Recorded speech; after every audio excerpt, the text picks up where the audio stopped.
আসসালামু আলাইকুম। এইমাত্র পাওয়া সংবাদে আপনাদের জানাই স্বাগতম। শুরুতেই থাকছে সংবাদ শিরোনাম। শুরুতেই জানিয়ে দিব, আওয়ামী লীগের ক্ষমতায় আসা মানে দেশের মানুষের ক্ষমতায় আসা বললেন হাসিনা। জানিয়ে দিব, ভোট কেন্দ্রে মোবাইল ফোন ব্যবহার নিষিদ্ধের বিষয়টি প্রত্যাহার করছে ইসি। জানাবো, নাসিরউদ্দিন পাটোয়ারির নির্বাচনী ক্যাম্পে হামলা, থাকছে বিস্তারিত প্রতিবেদনে। সর্বশেষ জানাবো, ইউনূসের অংশগ্রহণমূলক নির্বাচনী নমুনা, ফরিদপুরে হাসপাতালে বিএনপির সন্ত্রাসীদের হামলা। সুপ্রিয় দর্শক, এতক্ষণ শুনছিলেন সংবাদ শিরোনাম, এবার থাকছে বিস্তারিত সংবাদ। তার আগে অনুরোধ থাকবে, ভিডিওটি ভালো লাগলে এবং সর্বশেষ আপডেট সংবাদ পেতে চ্যানেলটি সাবস্ক্রাইব করে পাশেই থাকবেন। ধন্যবাদ।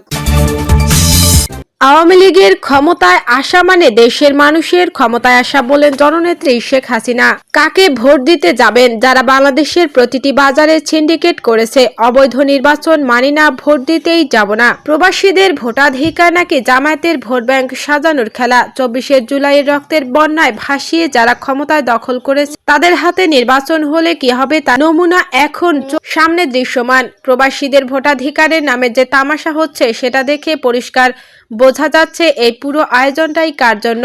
7,66,000 প্রবাসী নিবন্ধন করলেন, তাদের মধ্যে 2,81,000 মানুষ ব্যালটই পাননি। 6 ফেব্রুয়ারি পর্যন্ত মাত্র 1,66,000 ভোট এসে পৌঁছেছে দেশে, অথচ 4,56,000 মানুষ ভোট দিয়ে পোস্ট অফিসে জমা দিয়েছেন। মানে 67% ভোট এখনো আকাশে বাতাসে ঘুরছে।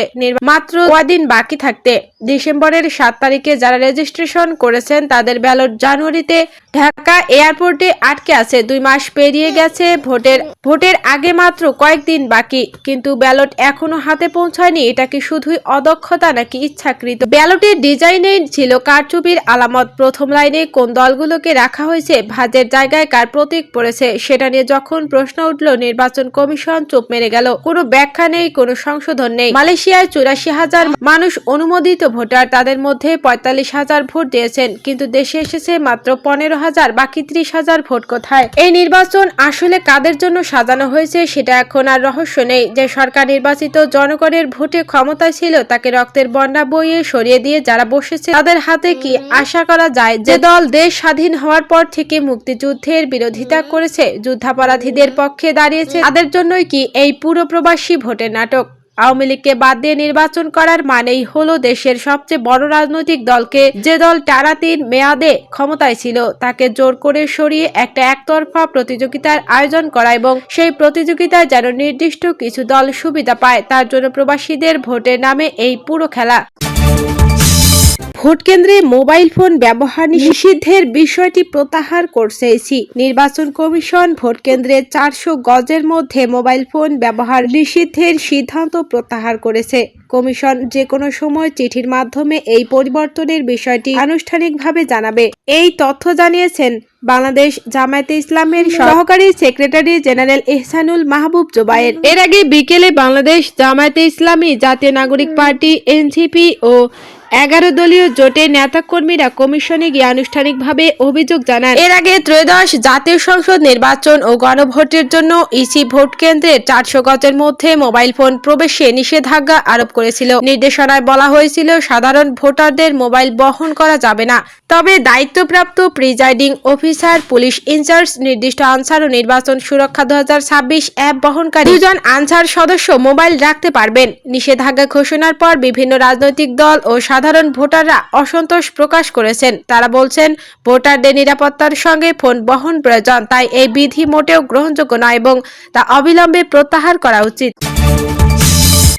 এদিকে নাসিরউদ্দিন পাটোয়ারি নির্বাচনী ক্যাম্পে হামলা। ঢাকা 8 আসনের 11 দলীয় জোটের প্রার্থী নাসিরউদ্দিন পাটোয়ারির শাহবাগ পশ্চিম থানার পরিবাগ মসজিদ সংলগ্ন 21 নং ওয়ার্ডের নির্বাচনী ক্যাম্পে হামলা হয়েছে। দুপুর 1টার দিকে কিছু সন্ত্রাসী হঠাৎ আসে এবং বলে, তোদের নেতা কেন মির্জা আব্বাসের বিরুদ্ধে কথা বলে? তোদের ক্যাম্প উড়িয়ে দিব, কখনো অফিস করতে পারবি না, অফিস জ্বালিয়ে দেওয়া হবে। বলার সঙ্গে সঙ্গে তারা হত্যা চেষ্টার উদ্দেশ্যে ধারালো দেশীয় অস্ত্র দিয়ে আঘাত করে এবং এলোপাতাড়ি কিল ঘুষি লাথি মারতে থাকে। বাংলাদেশ জামায়াতে ইসলামী ও জোটের কর্মীরা এ সময় প্রতিরোধ করলে তারা কিছুক্ষণ ধস্তাধস্তি করে পালিয়ে যায়। এ সময় 4 জন জামায়াত কর্মী আহত হন, যার মধ্যে একজন গুরুতর আহত। সুমন নামের কর্মীকে বাংলাদেশ মেডিকেল বিশ্ববিদ্যালয় পিজি হাসপাতালে ভর্তি করা হয়েছে।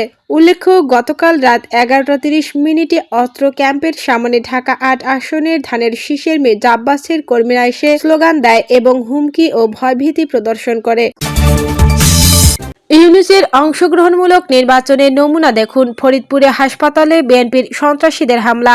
একটি হাসপাতাল যেখানে মানুষ আসে চোখের আলো ফিরে পেতে, জীবন বাঁচাতে, সেখানেও আজ রাজনৈতিক প্রতিহিংসার বিষবাষ্প। ফরিদপুর 4 আসনের স্বতন্ত্র প্রার্থী মুজাহিদ বেগের ভাই স্বনামধন্য চিকিৎসক ডক্টর মহসিন বেগের আনোয়ারা হামিদা চক্ষু হাসপাতালে যেভাবে বিএনপির 30-35 জন সন্ত্রাসী অতর্কিত হানা দিয়ে প্রাণনাশের হুমকি দিল, তা কেবল কাপুরুষতা নয়, বরং পুরো সভ্য সমাজের গালে চপেটাঘাত। দীর্ঘ 2 যুগেরও বেশি সময় ধরে ডক্টর মহসিন বেগ সারা দেশে মানুষের চোখের চিকিৎসা দিয়ে আসছেন, অথচ আজ তার অপরাধ তার ভাই নির্বাচনে দাঁড়িয়েছে। একজন মানুষকে নির্বাচন থেকে দূরে সরাতে কি এখন হাসপাতাল আর রোগীদের জিম্মি করতে হবে? 30-35 জন সরকারি মদতপুষ্ট সন্ত্রাসী মিলে এসে হাসপাতালের সাধারণ কর্মচারীদের ভয় দেখানো, প্রাণনাশের হুমকি দেওয়া, এ যেন জুলাই হামলা পরবর্তী নতুন বাংলাদেশের পরিচয়। রাজনীতিতে প্রতিদ্বন্দ্বিতা থাকবে, কিন্তু সেবামূলক প্রতিষ্ঠানকে তার লক্ষ্যবস্তু বানানো কোনোভাবেই মেনে নেওয়া যায় না। যখন একটি হাসপাতালের ভেতরে বিএনপির সন্ত্রাসীরা এভাবে দাপিয়ে বেড়ায়, তখন সাধারণ মানুষের নিরাপত্তা কোথায়? এই ন্যাক্কারজনক ঘটনার মাধ্যমে কেবল একজন প্রার্থীর পরিবারকে নয়, বরং পুরো ফরিদপুরের শান্তিপ্রিয় মানুষকে হুমকি দিচ্ছে জুলাই সন্ত্রাসীরা। ক্ষমতার দাপটে অন্ধ হয়ে যাওয়া এই হায়নাদের জেনে রাখুন, বানোয়াট নির্বাচনের নামে হাসপাতালের করিডোরে যারা সন্ত্রাস করছে তাদেরকে এক বিন্দু ছাড় দেওয়া হবে না।